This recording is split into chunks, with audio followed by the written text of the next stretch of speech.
जगातील सर्वात उंच पुतळा स्टॅच्यू ऑफ युनिटी साकारणारे आंतरराष्ट्रीय ख्यातीचे ज्येष्ठ शिल्पकार आणि नुकतेच महाराष्ट्र भूषण पुरस्काराने सन्मानित झालेले स्वर्गीय रामवनजी सुतार यांचे नुकतेच निधन झाले। त्यांच्या निधनानिमित्त येथील श्री आर्ट कलावर्ग व कला निर्मिती संस्थेच्या वतीने त्यांना भावपूर्ण श्रद्धांजली अर्पण करण्यात आली। या प्रसंगी आयोजित शोक सभेत संस्थेचे संचालक सारंग नागठाणे यांनी राम सुतार यांच्या प्रेरणादायी जीवन प्रवासावर प्रकाश टाकला। त्यांनी सांगितले की राम सुतार यांनी 7 दशकाहून अधिक काळ शिल्पकलेची सेवा केली। अजिंठा वेरूळ लेण्यांमधील शिल्पांची डागडुजी करण्यापासून ते संसदेतील महात्मा गांधींच्या पुतळ्यापर्यंत त्यांचे कार्य अफाट आहे। त्यांच्या जाण्याने भारतीय शिल्पकलेच्या क्षेत्रातील एक दैदिप्यमान पर्व संपले आहे। कार्यक्रमात विद्यार्थी जय ठाकरे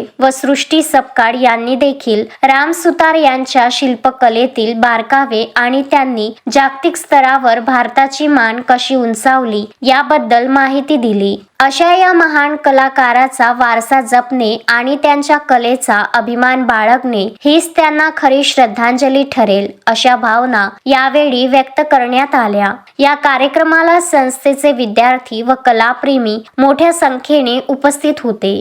विदर्भ न्यूज ब्युरो, अमरावती।